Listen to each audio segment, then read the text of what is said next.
Hello, class. Welcome to Research 8803. This is term 2, 2024. My name is Robert Waller, and this video is a short introduction on how to get started in this course. First of all, I'm going to share my screen with you. Don't panic. You will not see all of this. This is what you're going to see once I publish it. And I haven't published it yet. So if you watch the video right away and try to log in, but don't see the class, it may take a day or two for it to fully publish. I just want you to know that it will be published soon, and I'm trying to make sure that there are no glaring errors in the course before I release it to the class. Once you open the course, the first thing you'll see is the course title, the term, and how to contact me. The best way to contact me by far is through my cell phone. You can text me, or you can call me 7 days a week, just not too early in the morning or too late at night. Remember, I live in Athens, Georgia, which is Eastern Standard Time. So if you live in Central Standard Time, 9:30 for you is 10:30 for me at night. I do not have an office on the Troy campus. So once again, just use the cell phone. You can text me or call me. At least initially, we'll have a Zoom meeting weekly, and those are scheduled, as you can see, on Tuesday nights at 6:30 Central Time or 7:30 Eastern Standard Time. If we find that that doesn't work, then we will reschedule those. The link for the Zoom meetings is right underneath the weekly scheduled time, and all you need to do is click on that, and you'll be able to get into the meetings, okay? If we find those don't work, then we will make an adjustment. This is a doctoral level course, and good communication is key. So don't be shy about asking questions. I love to teach this class, and I love statistics, which is something that I wouldn't have said 50 years ago, but I do now. Though I realize that many of you may not. One of the challenges in teaching this course is that some of you are at the very beginning of your statistics journey, while others of you have recently taken stat classes during your master's program. I understand that your level of knowledge varies, and I'll try to account for that by offering as much flexibility as possible. And we're also adding additional video resources to this class to help you understand how to use SPSS 29.0, which is added to the course, and it's free of charge from Troy University. We're adding videos that are called simple introductory videos that will help you with each of the assignments that you will have to do later on using SPS 29.0. First thing you need to do, though, is watch this video. The one you're watching now, labeled Watch First. You can always come back to it and if you need a refresher. And I'll be honest with you, I've watched it several times. Because I always look for things that I can do to improve it. You'll also find the syllabus, a quick bio about me if you're interested, and a Zoom link I mentioned earlier. The best way to reach out if you want to set up a meeting, though, is with a cell phone. You can, if you prefer to use Teams for scheduled meetings, we have a feature for that also. You can use it to book time with me directly. However, most students find it easier just to send me a text message to check my availability. That's the method I recommend for a quick response. To schedule a meeting with me, click on the Teams scheduling link located under the course information section on the course homepage. However, once again, texting me is the best way to reach me for a quick meeting. You'll need SPSS for this class, but don't worry, you don't have to buy it. As I stated earlier, it's included in your tuition. To access it, click on the SPSS for home use link, which will guide you through the process of downloading software to your computer. If I did it, you can do it. And the version that you find here is version 29.0, which is the very latest. When I actually first took a statistics class at the University of Georgia, I think they were on version 10.0. So that can show you just how many versions there have been over the past 50 years. Several of the assignments in this class can only be reasonably answered using a statistical package like SPSS to make sure. So make sure that you have it installed and ready to use.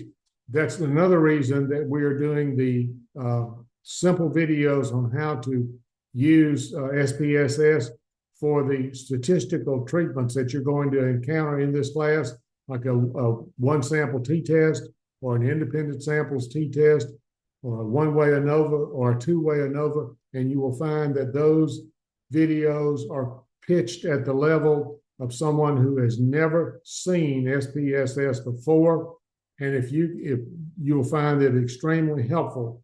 And we also have another set of videos that we're adding to the class that contain other statistical treatments that you might use in other classes, other research classes that you'll be taking with us in the doctoral program, okay?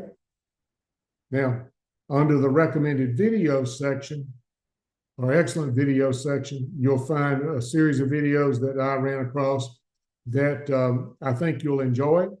They're very good. Once again, more statistical language. Some of these are a little bit above where you are right now. But once again, the more statistics that the more familiar you become with the language of statistics, the better you'll be with it. And I think that's one of the reasons for having these is you just have to immerse yourself in this. And like I said, the more you learn about it, the easier it becomes. It's like anything else. It's a new language to you. And once you understand the language, it becomes easier. I've created a list of key statistical terms that you'll encounter throughout this course. And some of these terms, the first terms, you'll see in the very beginning of the class, and as you go through the list of terms, you'll find some of those toward the end of this course, and some of them you may not even find in this course, but you will find in other courses that you have later on in your program of studies, okay? These terms are broken down into 3 levels, as I stated: introductory, descriptive, and inferential statistics, and you'll learn what introductory terms are, descriptive terms are, and inferential terms are, and they're all different. You should familiarize yourself with these terms as we go through the material, though I won't be quizzing you on any of them. But as you understand the terms, they'll make sense to you.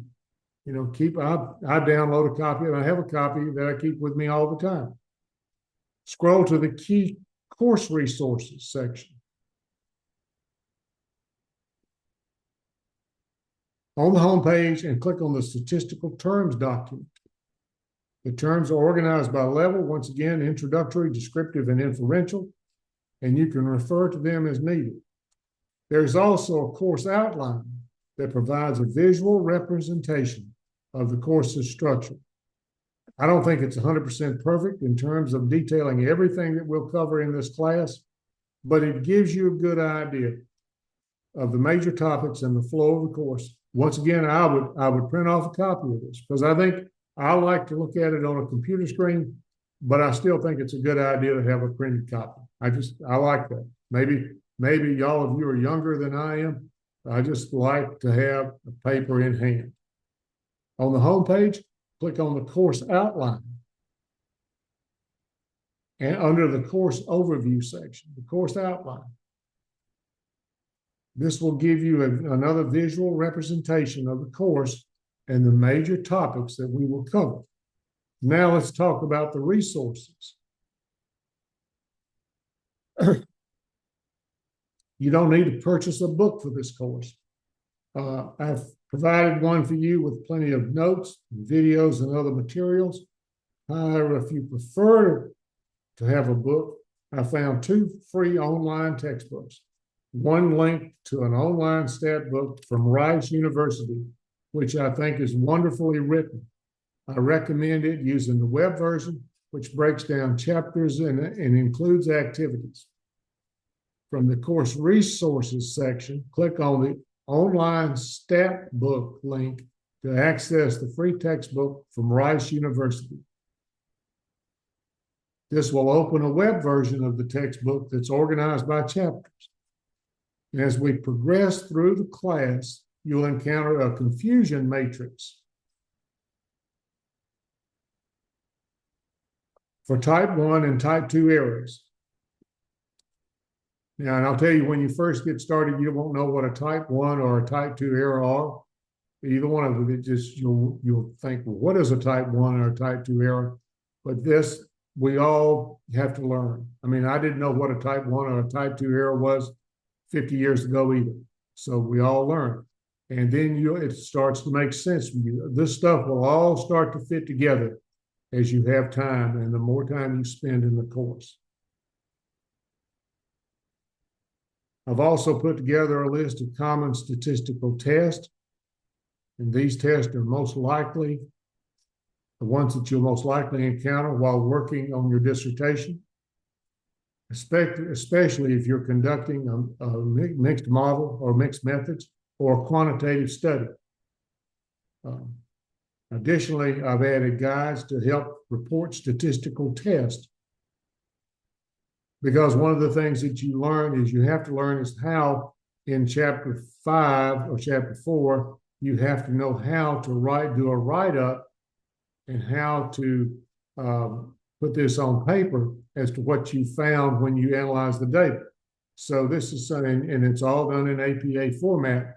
So this is something you have to learn how to do. Now, I also recommend looking at other people's dissertations that have been done so that you see how the tables look, because once again, it's something that you've not done before. So the more familiar you become with it, the more it starts to make sense. And that's how statistics, the whole thing fits together. You just have to see it. Now scroll down to the effect size tables, link under key course resources to view simple effect size tables that will help you in your data analysis. It may take a minute for it to come up.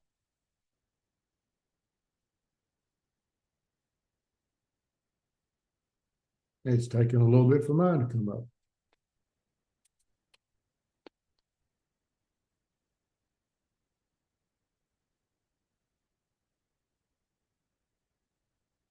Okay. Once again, this is something that you'll need to learn how to use. Now, it doesn't make a lot of sense to you right now. Of course, if you've had statistics courses in the past, you probably will recognize this. But if you haven't, then it really doesn't make a lot of sense to you right now. But as you go through this course, it will. And so, once again, this is just something that you'll learn about as you go through this course. At the top of the home page, I'll always include the most recent announcements, so make sure to check on it for updates. The announcements section is located at the top of the homepage, course homepage. So like I said, be sure to check there for announcements. Each week, you'll access the course materials by going to the modules page. It's on the left-hand side. These modules are broken down by weeks. You'll find everything there you need, including the weekly lectures, the quizzes, and the assignments for the week. In the navigation menu, click on the modules to view the week-by-week breakdown of the course materials.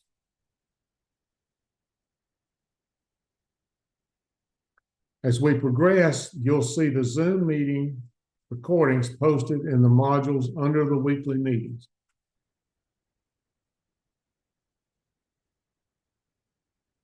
In the modules page, click on weekly meetings to access the Zoom meetings recordings if you missed the live sessions or you want to revisit them.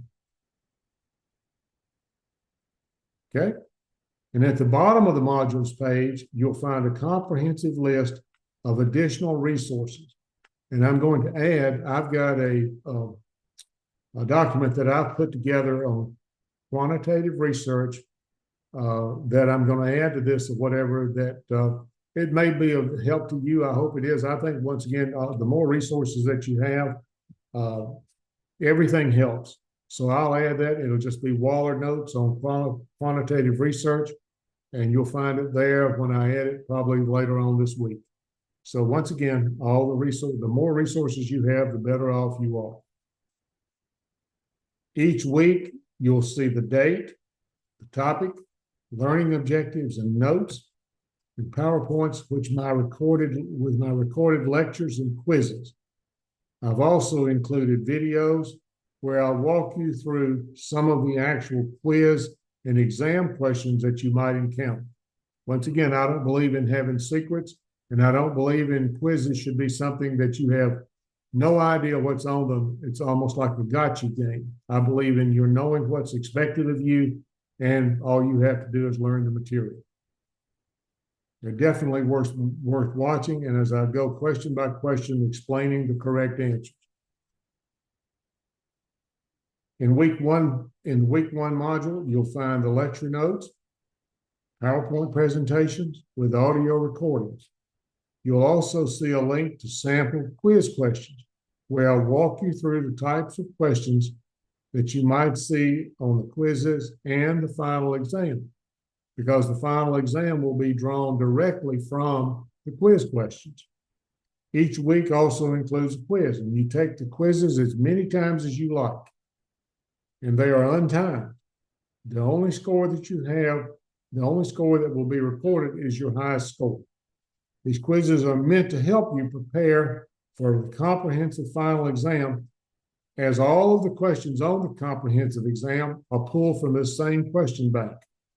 So if you don't have 100% average on your quizzes, I encourage you to retake them until you do. If you don't, it's on you. In the week one module, click on the quiz link to begin. Remember, quizzes are untimed, and you can take them as many times as you like. The only score, once again, that will be recorded is the highest score. And once again, you can retake them at any time during the course.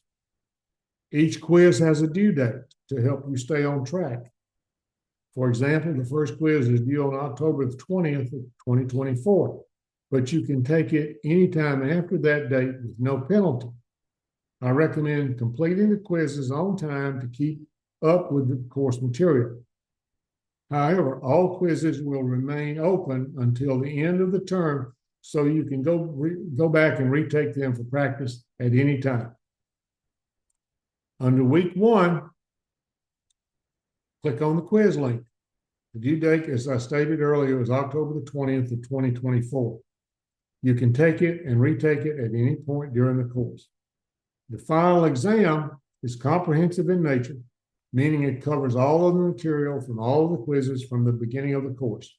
It will open on week 9, starting on December the 9th of 2024, and you have until December the 15th, 2024, 11:59 p.m. The final exam is timed with a 60-minute time limit. But if you've taken these quizzes, all of them, and you have those questions, it shouldn't be any problem to complete that final exam within the 60-minute time limit. And you'll have 3 attempts, and once again, only the highest score will be recorded. In the week 9 module, click on the final exam link once it becomes available on December the 9th of 2024, and it becomes available at 12:01 a.m. on December the 9th of 2024. You have 3 attempts to take the exam, and as I said earlier, the only score that counts is your highest score. It must be completed by 11:59 p.m. on the 15th of December 2024. If you ever feel confused about a quiz or an exam question, take a screenshot or a photo of that question and text it to me. I'll be happy to go over it with you and explain why the correct answer is the correct answer. In addition to the quizzes and the final exam, you'll also find weekly discussion boards. And unlike the quizzes, there are firm deadlines for the discussions. For example, the first discussion board is due on October the 20th, 2024, and the second one is due on October the 27th of 2024 at 11:59 p.m. on that night. Once the due date passes, the discussion boards disappear, and you will not be able to add anything to those or take them after that date. So be sure that you complete them before the time runs out for that week. Navigate to the week 1 module and click on the discussion board link. Your first post is due on October the 20th of 2024, and the second one on the 27th of 2024. Remember, the discussion boards disappear after the due date, so as I stated earlier, be sure to complete your post before the deadlines.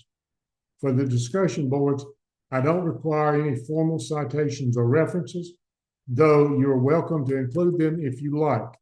The goal is to get you thinking about the material and sharing your thoughts.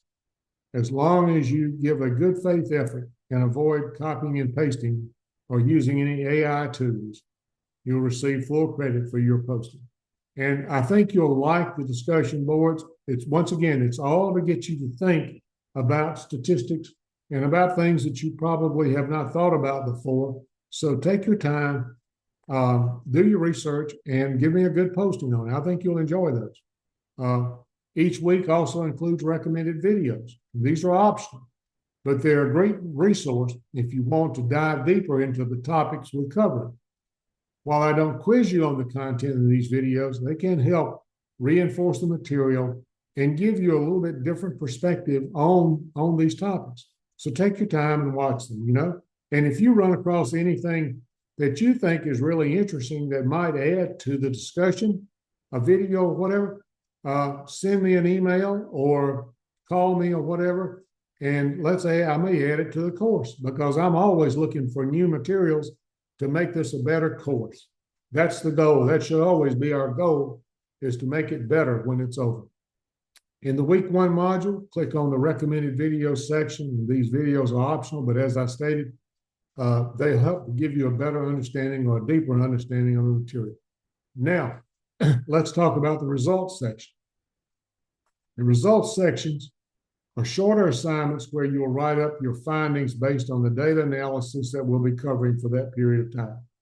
These assignments are typically about a page long, but depending upon the level of detail you provide, they could be 2 pages. That's something that you'll end up deciding yourself. I recommend submitting your results early so I can give you feedback and allow you to revise and resubmit if you need it. Once again, there's no gotcha involved in this class. My goal is to help you walk away from this class with a deeper understanding of statistics and how to do write-ups, how to be a more complete student in all phases of statistics. Under the Assignment tab, click on the Results section assignment link. Your results section is due by December the 8th of 2024, and I recommend or encourage you to submit it earlier for feedback. The results sections are due by week 8, but you have the flexibility to submit them earlier. If you submit them before the deadline, I'll review your work and give you a chance to resubmit them for a better grade. Next, we have the hypothesis testing section or assignments. You only get 1 attempt for each hypothesis testing assignment, but I'll provide you practice versions that are identical to the assignments except for the date. The first hypothesis testing assignment is due on November the 10th of 2024, but you can submit it earlier if you like. In the week 4 module, click on the hypothesis testing practice assignment and complete the practice assignment first. When you feel ready, proceed to the hypothesis testing assignment. The first assignment is due on November the 10th of 2024. By completing the practice version, you'll know exactly what to expect in the real assignment. Once again, no surprises. The hypothesis testing assignments are spread out through the term, but many students like to tackle them all at once toward the end of the session when the material starts to make more sense, when you understand what it means about how to write a good null hypothesis, or what an alternate hypothesis is, or a directional hypothesis, or a non-directional hypothesis. And I know that right now, probably those things don't mean much to you, but they will as we go through this class. If at any point you feel lost or unsure about what to do, of what you need to complete, visit the assignments page. This page lists all of your tasks along with their due dates and the percentage that they contribute to your final grade. The assignments include 7 quizzes that are worth 20% of your grade, 3 results sections that are worth 20% of your grade, 5 hypothesis testing assignments that are worth 30% of your grade, and 8 discussion boards that are worth 10% of your grade, and a final exam that's worth 20% of your grade. Now, one thing about the final exam, all of the questions, as I stated earlier, come from the quizzes that you've had during the course. So there will be no reason that you don't make 100 on the final exam. From the home page, click on the assignments tab. Here you'll find a breakdown of all the assignments.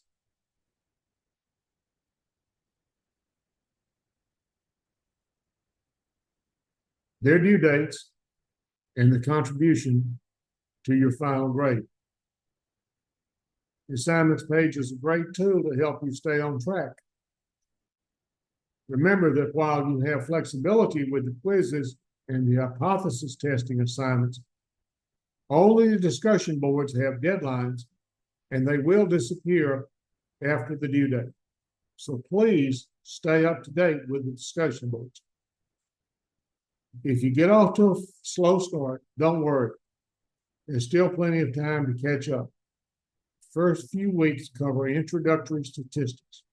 And while the material may seem a little bit overwhelming at first, as it did to me years ago, it will start to make sense as you practice. Each quiz seems to as preparation for the final exam, so the more you practice, the better prepared you'll be. Save the questions. That's a good thing to do because once again, if you have those questions, that's going to help you with the final exam. In the week 1 module, click on the introductory statistics quiz.